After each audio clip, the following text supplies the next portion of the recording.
show. From kitchens warm to grand hotel lights, we chase our dreams, we reach new heights. Step into the spotlight, hospitality pride, where stories of success we share worldwide. From SLSU roots to futures bright, this is your moment, this is the spotlight. Mabuhay! Welcome to an inspiring and meaningful virtual experience where stories are shared, journeys are celebrated, and success takes center stage. Where passions grow. Ladies and gentlemen, this is The Spotlight with an episode of Naja. I am Josh. And I am Franz. Today we are honored to feature our remarkable and our very own alumni of the Bachelor of Science in Hospitality Management of Southern Luzon State University. Let's all get ready to learn, be inspired, and celebrate success. Is a seasoned food and beverage professional with over 11 years of experience in the hospitality industry, currently serving as the food and beverage manager at Paddle Art Sports and Amusement Tracks LLC. He has built his strong reputation for excellence in operation, leadership, and customer service. He began his career in the F&B industry with a passion for delivering quality service, steadily rising to the ranks from team leader to branch manager, then events manager, and now into his current leadership role. His international experience includes working in a 5-star hotel in Saudi Arabia, where he was recognized as Employee of the Month not just once, but twice, in May 2016 and January 2017. He is also certified person in charge by the Dubai municipality, demonstrating his commitment to food safety and professional standards.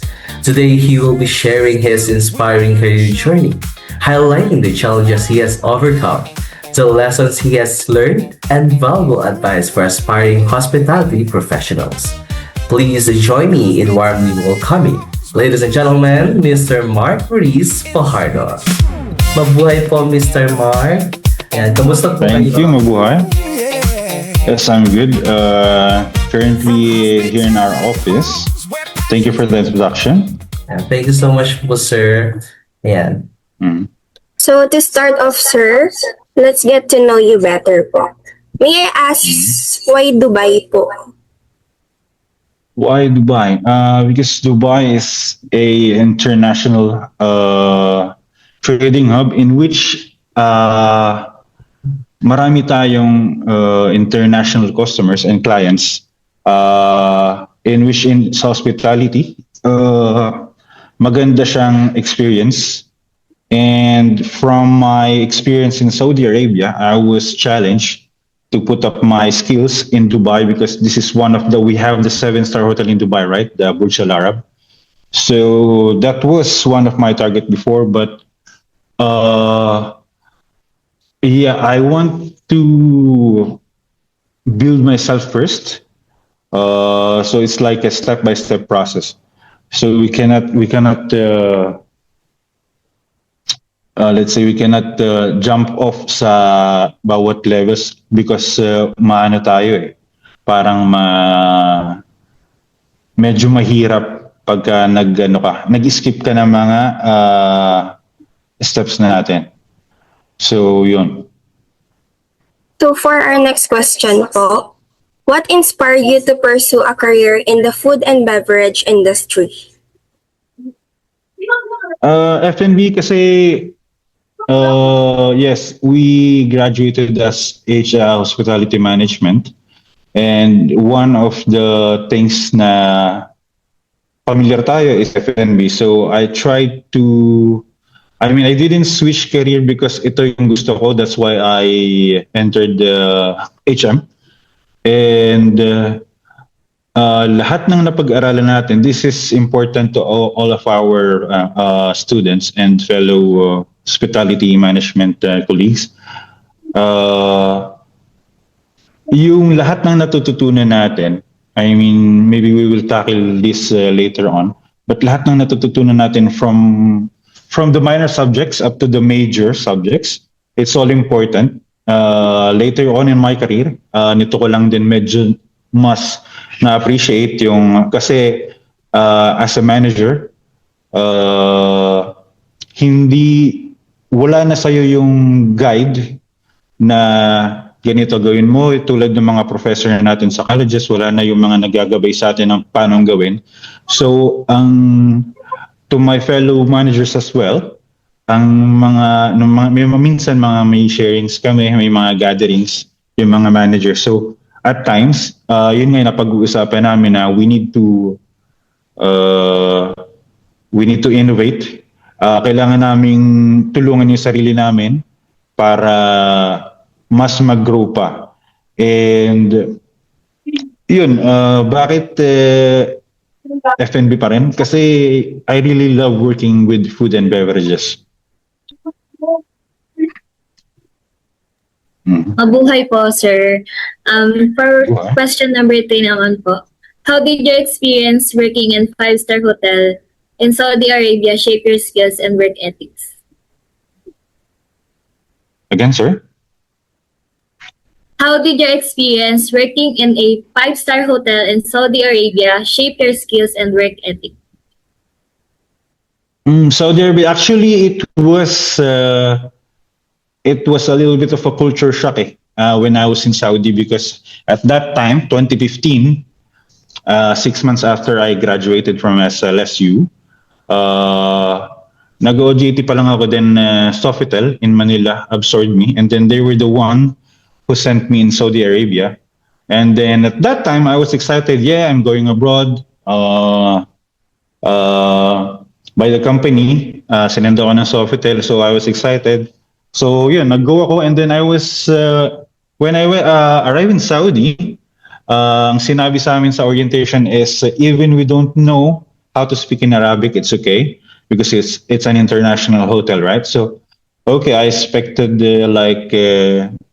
there's not gonna be any hindrances. But when I went there, it's like a culture shock, because it's an Arab country, number one, and it's the center of the Arab nations. So number one, the challenge for us is yung mga Arab clients namin, guest, is not speaking English well. So I had to learn Arabic. And one of the, let's say, isa sa pinakamagandang nangyari sa akin sa Saudi is, na skill na na-acquire ko is my third language. Let's say, natutunan ako mag-Arabic. And nagamit ko rin yan dito sa Dubai, sa UAE, kasi it's an Arab country as well. And yung skills na nagain ko din is a lot for a 5-star hotel. I learned that it's different international customers like Arabs. Matututunan mo yung mga do's and don'ts sa kanila. And it's really completely different here in Dubai. So unfortunately, hindi ko na try yung 5-star hotel dito sa Dubai. But as I can say, in Saudi, it's very good progress for me. And in 5-star hotels, magandang i-capitalize ng mga colleagues natin is yung trainings. Because in hotels, they're giving a lot of trainings, a lot of growth for you. Unlike when you go to cafes, restaurants, like independent companies like that, hindi katulad ng sa hotel.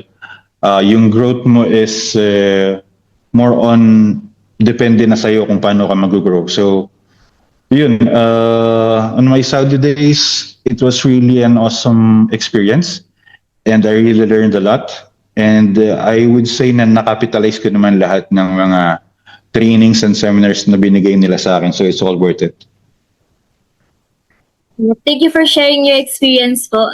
Talaga naman pong nakaka-inspire yung inyong naging karanasan when it comes sa international experience sa inyong pong career growth. Moving forward po sa next question, based on your journey from team leader to food and beverage manager, what key skills should aspiring hospitality professional focus on developing early in their careers? From my journey across hotels, cafes, and ngayon nga as nandito na ako sa sports club, I would say number one is adaptability. Being able to shift between different services. Sabi ko nga, as from 5-star hotel, and then nag-transition ako for cafes, and then now in the sports club. Dapat marunong kang mag-adapt sa lahat ng nangyayari, because in hospitality there's always a new trend. So dapat yan, mag-adapt tayo lagi. And then people management. Kailangan you know how to motivate your colleagues. Hindi lang dahil manager ka, kahit na isa kang staff, you know how to play with the team. It's always cliche siya, but it's always ang success ng isang team is like sa teamwork lagi. So if your leader is not there, for example, your manager is not there, it's always good. When I was still serving as a staff or waiter, it's always good to have like someone motivating your team, taking initiatives. So yun. And then another one is yung business awareness.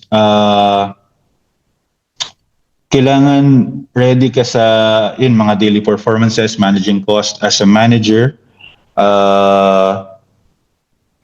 Kailangan alam mo nga lahat. Kaya gaya nga ng sabi ko, lahat ng yung natututunan nyo, kahit minor subjects, kunwari meron kayong accounting, I'm not sure if meron pa kayong finance, di ba? May mga ganun tayo, di ba? So lahat ng ginagawa ko yun as manager, hinuhuklat ko lahat ng mga tinuturo dati sa mga minor subjects, which is, I think, I'm not sure if it's the same with you guys, but on our time, pagka sinabi mong minor subjects, hindi kami masyadong nagpo-focus sa ganun. It's like, okay, minor. Okay, minsan, nag-i-escape, nakafocus sa major subject, nag-iisip kung ano yung gagawin sa mga next convention or next events, ano yung magandang team, mga ganyan. So yun, medyo na-i-chepwera yung mga minor subjects, in which kailangan natin siyang i-absorb lahat. So yun, I heard it the hard way, because when I was promoted, medyo nung na-promote ako, parang inaasahan ko na mayroong mag-guide na ganito kailangan mong gawin, ganyan kailangan mong gawin.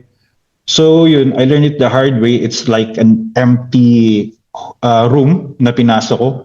But and then yun, na ano ko na, as now naman is yung internet is very handy. So lahat ng pwede mong matutunan na sa internet na. Yun, so we're more on like self-taught sa mga bagay na mga nakalimutan namin since college. And I think it's not only me, because I was talking to my fellow HM graduate yesterday, SLSU rin, Miss Jenny Ariola. And we're pretty much doing the same thing. Lahat ng mga natutunan namin, which is ilang taon na, nakalimutan na, especially mga minor subjects. And now, it's like all self-taught, costing, lahat ng mga formats. So, yun. Based po dun sa mga sinabi ninyo, napakagandang insights po nun, lalong-lalo na po sa mga student or mga baguhang professionals pa lang po na nagsisimula sa kanilang career. So, thank you so much po for sharing. Yeah, thank you so much po, Mr. Mark. We'll take a short 5-minute break. So stay with us as Spotlight continues after this.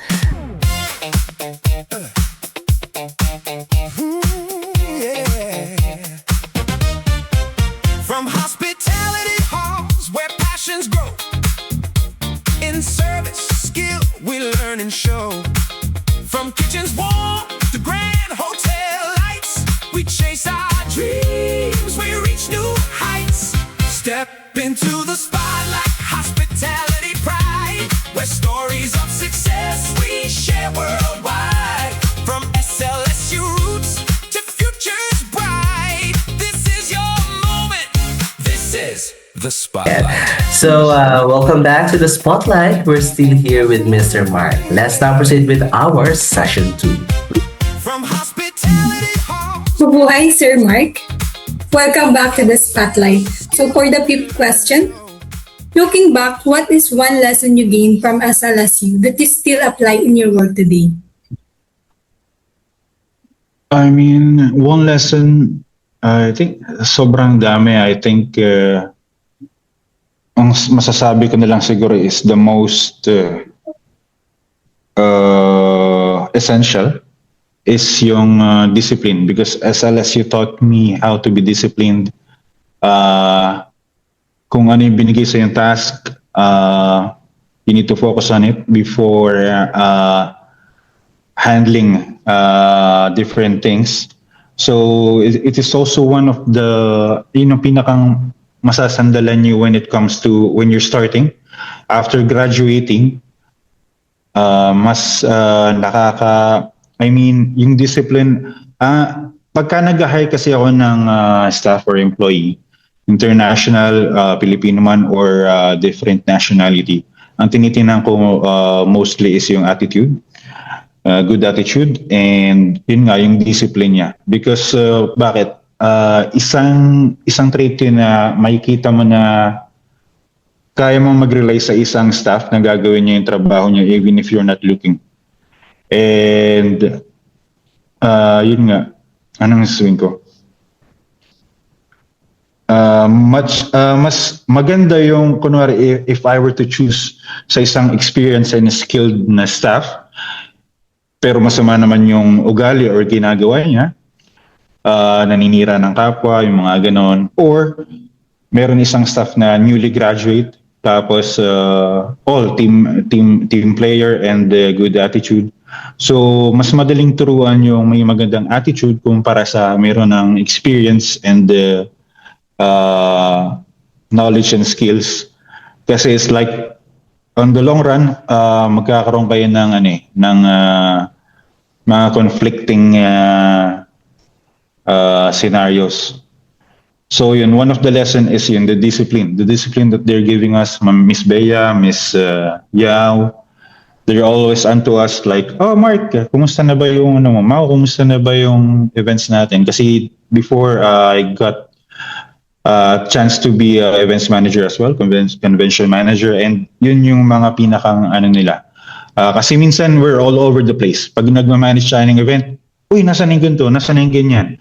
So it's like the discipline na tuto ka sa ganito, you need to focus on this thing bago mo sila matulungan yung buong team mo. So yun, discipline.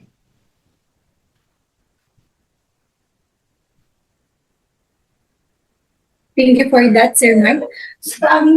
For the next question po, what is the biggest challenge you face while working internationally in a 5-star hotel? And how can a student prepare for similar experiences abroad? Challenge. I mean, one of the biggest challenges for me was transition from between environments, 5-star hotel, and then I went to cafe, and then now in the sports club. Because I mean, cafe and the rest to cafe dito kasi sa sports club is more. The difference is you need to make more healthy options. Kasi minsan yan sa mga cafes, especially in the Philippines, matamis tayo, maka-sweet. So yun yung naging challenge ko is yung transition from 5-star hotel in which we're doing all the proper things. I mean, that's a good thing. And then when I transitioned into cafe, we focused more on not only the service, yes, less formal siya, but we focus more on like making money, profit. And then now sa sports club, the focus is with the health of our clients. Marami tayong, kasi sa sports club, we have a lot of people na training, and then after their trainings, their games, naghahanap sila ng mga options in which yung binner nila na calories is hindi babalik sa isang kain lang. So yun yung isang challenge. Yung mga transition, every now and then there's new thing, there's new things coming up, mga surprises. Kasi bago ka from a 5-star hotel, naging cafe ka, may bago na naman, mayroon kang makakausap ng mga suppliers. Kasi sa hotel, we focus on kung ano yung ano natin, kunwari housekeeping or nasa waiter tayo or sa front desk, sa hotel, kung ano yung designation mo, yun yung gagawin natin. Unlike when I switch into the cafe and then the restaurants, yun nga, napapunta na ako as manager and then to events manager, all of the things, kailangan mong i-cover. So I was covering up the accounts. Even though we have accountants, kailangan alam mo pa rin yung nangyayari financially to your company. And yun, the transition is gonna be, I would say, the most challenging part for me. Yun, kaya nga I would say to our colleagues sa hospitality management, be open to changes, continue learning. Hindi lang titigil yung learning sa school. Nandiyan tayo sa SLSU, yun nga, I learned it the hard way as well. So we keep on learning and then develop strong communication skills. If you're planning to work on an international hotel, or if you want to go to a cruise ship or to be a flight attendant, strong communication skills is required. Hindi lang kailangan na magaling kang magsalita. But you should be confident on how to speak with people. Even though we have instances na, I mean, people are asking about coffee. Coffee, you don't just make coffee. For example, you're in a specialty cafe. They'll ask what's the origin of the beans, what's the taste notes, etc. So I was always telling our baristas, even though, for example, but they need to learn it for sure. But I told them, if in case you have customers that's asking you a lot of questions and you don't know, you're not sure of what you're doing, at least you're not sure of what to tell them, at least be confident. For example, kasi minsan mayroon lang tayong mga customer na nagpe-pretend, alam ko yan, alam ko to. But you're the barista eh. Kumbaga, it's your house. So you should know all of the things that you're doing. Kung hindi man, at least be confident of what you're saying. So I mean, customers will be persuaded once you tell them because you're doing your job. And maybe may chance na marunong sila, iba yung alam nila, tas iba yung sinasabi mo, and then you're confident enough to explain to them. So they will be persuaded, so kumbaga merong ganitong part, meron palang, possible palang maging ganito kaysa ganito yung alam ko. So hindi ka mapapahiya. And then customers keep on coming back because sasabihin nila, ay marunong yung staff dito sa pinupuntahan namin. And then another one, gain experience in different types of operations. I mean, flexibility is gonna be one of your advantage. Kung alam mo lahat ng nangyayari sa bawat departments, okay, the more, the merrier. Tulad na nasa F&B tayo, kami. And then we have some issues with the housekeeping. Kung merong kailangan sa reception namin, at least I have some clear things na clear ideas na may share sa kanila. And then stay resilient, be adaptable. Yun nga, kailangan lagi tayong ready sa mga nangyayari. Kung may mga bagong challenges, let's be ready to take on the new challenges. Be flexible. And yun, kasi internationally, dito sa Dubai, it's more, we have a lot of tourists from Europe, South America, North America, and all over the world. So even that's why I switched to Dubai as well. It's like the experience is unlike any countries. You will meet a lot of, even in our club, we have Argentinians, Spanish, British. So malalaman mo yung mga iba't ibang good qualities ng international guests. Mabuhay po ulit, Sir Mark. So for our seventh question, what do you think is the real secret to success in the hospitality industry? Secret? I think this is not a secret. I mean, a lot of people know this already, but I mean, for everyone, it's different. But for me, adaptability, as I've said before, adaptability, consistency. So you learn how to adapt, and you should be consistent on what you're doing. And number one is attitude for me, because yun nga, pagka nag-hire ako ng mga staff namin, I would prefer the ones that have a good attitude and is willing to work with the team rather than being, ay, ako yung magaling, ako yung ganyan, all like I, me, mine. So yun, adaptability, consistency, and attitude. Yeah, it's not a secret, but I think iba-iba tayo ng preference, but I prefer that one. Number one is attitude. Thank you for your answer, Sir Mark. So for our last question po, what advice can you give to hospitality students who want to grow quickly into leadership roles like yours? For leadership like mine, my advice is to expose yourself to different concepts. The earlier the possible, because yun nga, meron tayong cafe. Iba't iba tayo ng field eh. As hospitality management, meron tayo sa kitchen, meron tayo sa front desk, yun nga, F&B, and then out of all of that, iba-ibang sections, meron din tayong iba-ibang base. Meron tayong land-based international if you want to work in international hotel in different countries. We have the cruise ship. We have our colleagues in the flight industry, mga flight attendants, so ang dami natin. Kaya isang gusto ko rin sa F&B, it's too broad, no? Hindi tayo nag-stick sa iisang bagay. Lahat ng puntahan mong lugar, for sure may pagkain. If you go to another country, hindi lang basta yung destination na pupuntahan mo, kailangan mong kumain. So it's very broad, which is maganda para sa atin. And yun, taking initiative. Another thing na ma-share ko sa inyo, yung initiative na hindi lang basta, kunwari, meron kayong event. I don't know, iba't iba tayo may mga events manager, may mga team leaders, and then yung mga mga colleagues natin. So iba-iba tayo take initiative. For example, meron tayong mga bagay na hindi naman natin kailangan gawin. Yun na, I mean, it's self-explanatory.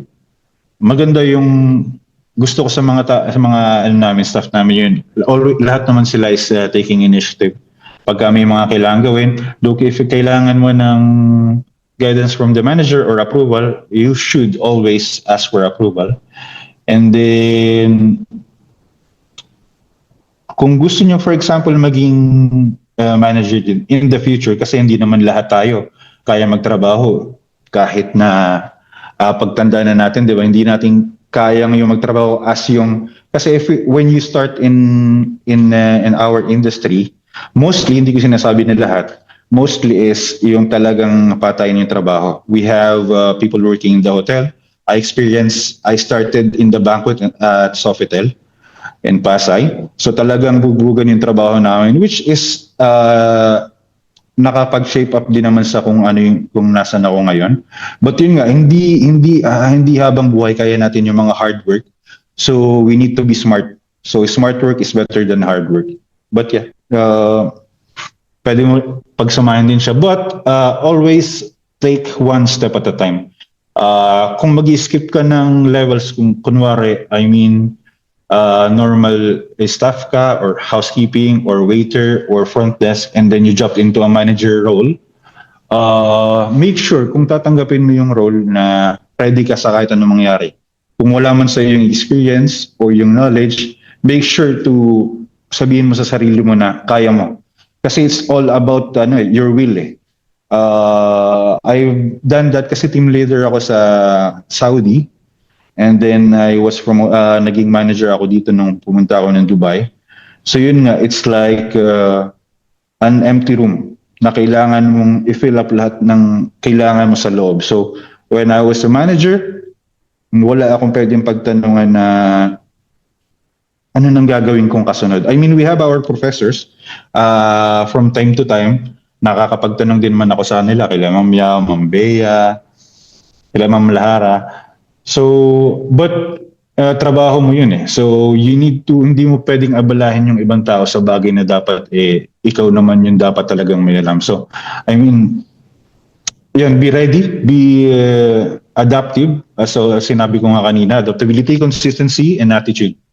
So you should be ready on taking any roles. Kung gusto mo talaga maging manager, you should be working double or triple times than your other colleagues. Because bakit? Yung experience na kailangan mo para maging manager, kailangan mong punan yun. So if you're working like double, triple time, if you're learning a lot more than your colleagues, and then nabigyan ka ng opportunity para maging on a leadership role, then I would say na yun, you're gonna be much ready than sa iba. Meron ding times na meron akong colleague dati na naging manager kagad when we were maybe I think just 2 years or 1 year after graduating. And merong mga mas senior sa kanya na na-overtaken niya. And then yun nga yung sinasabi niya sa akin. Kasi nung college, mostly, team leader, nagiging team leader namin siya and then ako yung manager. Nagtatanong siya sa akin, ano yung, Kuya Mau, ano yung kailangan kong gawin para kasi meron kaming staff na mas senior sa akin and then parang ino-overpower siya. So sabi ko nga, it's not about the experience or kung ano yung seniority. Binigay sa'yo yung trabaho na yan because the management knows na you can do much better than they are. So disregard other things, focus on yourself.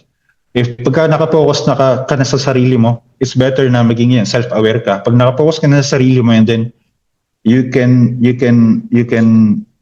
see what's in front of you.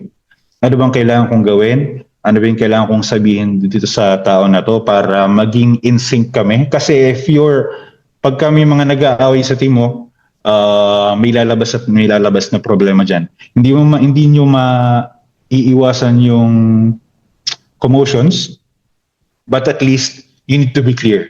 You need to be clear of what needs to happen and para mag-follow din yung mga yung mga subordinates nyo in the long run. So yeah, that's it. So, thank you so much po, Sir Mark. Those are truly inspiring and insightful words. So, now let's have the little fun with our fast talk segment. So, yung unang word po na maiisip nyo, yun lang po yung isasagot nyo. So, Ganun ba yan? yung question naman po, sir, is connected din po sa inyo, related po sa career mo. So, let's start po. What really drove your success? Promotion or passion? Passion. Customer is always right. Agree or disagree?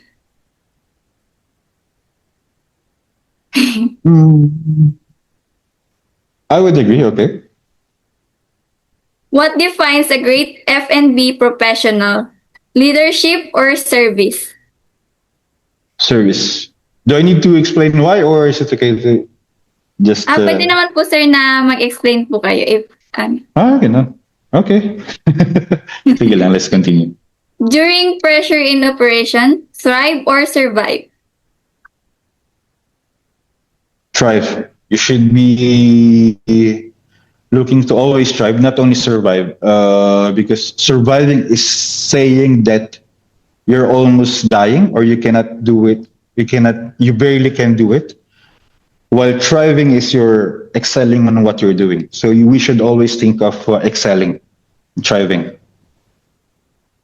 One word to describe your journey of success. One word. Ang hirap naman na. One word to describe your journey of success. I don't know. I think it's one word for it. I don't know if it's counted, but it's I would say roller coaster because it's like ups and downs. My journey. I mean, success depends to different persons. Even successful people doesn't count themselves successful for them because they want to try for more. It's like depende sa ano mo yun eh, sa depende sa anong tawag doon? I forgot the word. Depende sa pagiging ano mo. Pagka ano man, okay ka na sa lahat ng bagay, then it's like, okay, I'm done, I'm success, that's it. Pero yung iba kasi yun nga, sabi ko nga, as kahit kami, we are on this position, but we wouldn't say that we are already successful enough para maging kampante na sa buhay. So it's like, we always top up. We top up on everything. Like, my target before was to be a manager, and then when I got to the position, you have another target. So I would say it's a roller coaster because it's always ups and downs. I just need to get to be ready on different things to come, no? So that's why you need to be adaptable. You need to be consistent, and you need to have a good attitude. That's the three principles that I'm keeping for myself.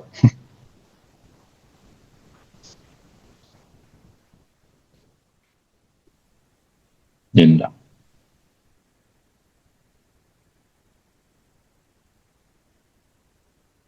Nawala po yung Nausan?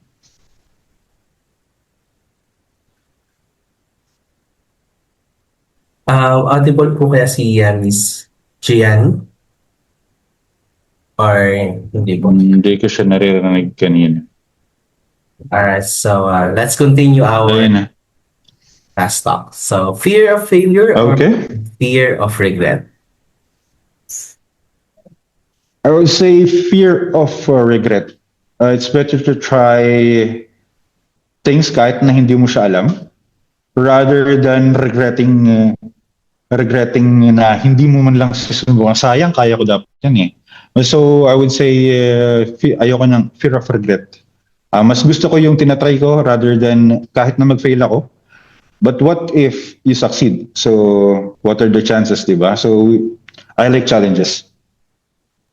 All right. So, one advice you would give to your younger self? To my younger self, yeah, don't be afraid of taking challenges, because when I was young, I'm always mostly reliant to our professors, and then yeah, when I went to a 5-star hotel, it's still the same. Yeah, I'm learning a lot of skills and knowledges. And then when I switched to Dubai, when I went to a cafe, and now here in the sports club, I would say na yun nga, don't be afraid of taking any challenges. Dati napakatakot ako nung unang kinuha yung role na pagiging manager. But yeah, you wouldn't know kung hindi mo susubukan. And yun, I mean, salute to our professors because kahit na minsan nag-reach out ako sa kanila, they were there to give positive advice. Yun nga, so salute to them. And I would not be here if kung hindi dahil din sa kanila. So that's all. Okay, so learning the hard way or being mentored early? I mean, if it's not spoon feeding, then being mentored early is okay. So umulat ka na sa lahat ng mga nangyayari. But yeah, as I've said before, you need to be adaptive. So, but if I were to choose, being mentored early is better for me. So, biggest culture shock working in Dubai? Biggest culture shock, I think, no, when I was in Saudi, there's a lot of culture shock. Like, kasi sa Saudi maraming bawal. There's no alcohol, in which we are HRM. Nag-aaral pa lang tayo, pinag-iinom na tayo. So there's no alcohol. We cannot talk to women easily because there's limits to everything in Saudi. There's no pork. So there's a lot of things na ginagawa natin habang nag-aaral tayo because as HM, we do party, we experience a lot of things na pwede nating itackle in the future. But then in Saudi, it's completely different. It's like I went to a rehabilitation hotel. But it helped me a lot. In Dubai, Yung culture shock, nothing surprised me already in Dubai because I experienced it in Saudi. Maybe the only thing is the shock is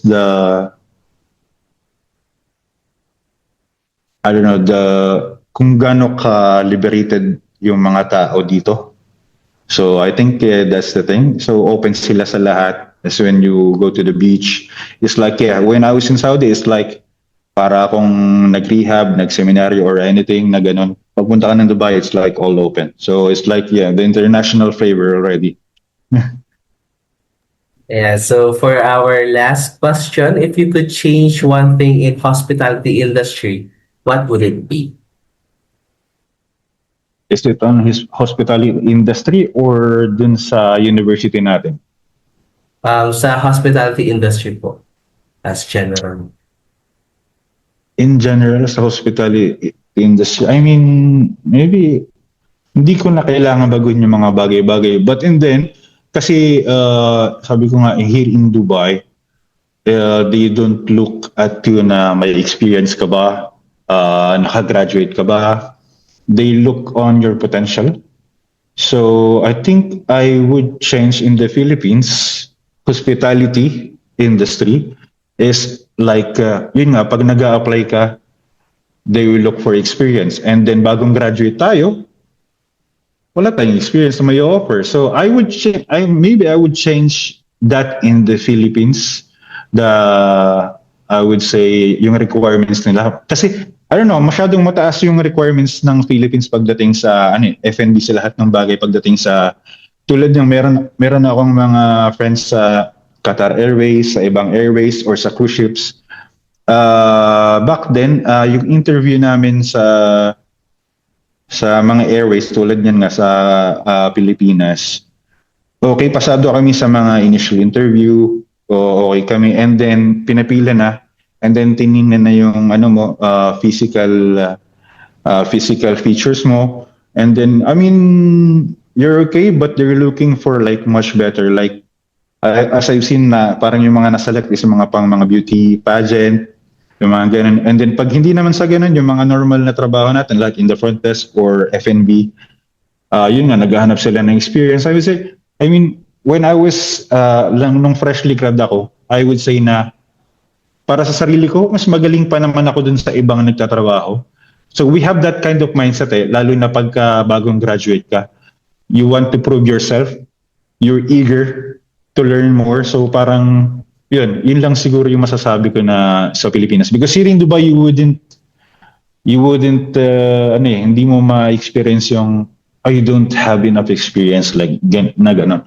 Na if they see potential in you, lalo na if they see your positive attitude, so it's like, okay, you're hired. That's all. You don't need any certificates. So, kasi makikita yun actually, we're doing trial before we hire anyone. We're doing trial. So in maybe 3 days or 1 week, it's paid trial. So I can see their potential and what they can do, what they can do to help the company. So that's all for me. And thank you so much po, Mr. Mark. Thank you very much. It's a pleasure. At this moment, we would like to express our gratitude to our guests. On behalf of Bachelor of Science in Hospitality Management Program of Southern Luzon State University, we proudly present this plaque of appreciation to Mr. Mark Maurice Fajardo for sharing valuable knowledge, experiences, and inspiration to us. Thank you very much. Allow me to read the citation. This plaque of appreciation is hereby given to Mr. Mark Maurice B. Fajardo in sincere appreciation of his distinguished participation in the Spotlight Nadia as a featured guest. His willingness to share his experience, achievements, and insight has enriched the program and inspired the audience to pursue their aspiration with determination, resilience, and integrity. His valuable contribution not only enhanced the quality of the event, but also reinforced its purpose of empowering future hospitality professionals through learning and inspiration. Given this first day of May 2026 at Southern Luzon State University Main Campus, Lucban, Quezon, Philippines. Congratulations and thank you for being part of the Spotlight. Before we end, let's capture this memorable moment. Please smile for a virtual photo. Thank you both. And that brings us to the end of today's episode of The Spotlight. We hope you gain inspiration and valuable insight from our featured alumni. May this serve as a reminder that your journey today shapes your success tomorrow. Once again, thank you, Mr. Mark, for joining us today. I am Franz. And I am Josh, reminding you to keep striving, keep learning, and keep shining. See you on our next episode of The Spotlight.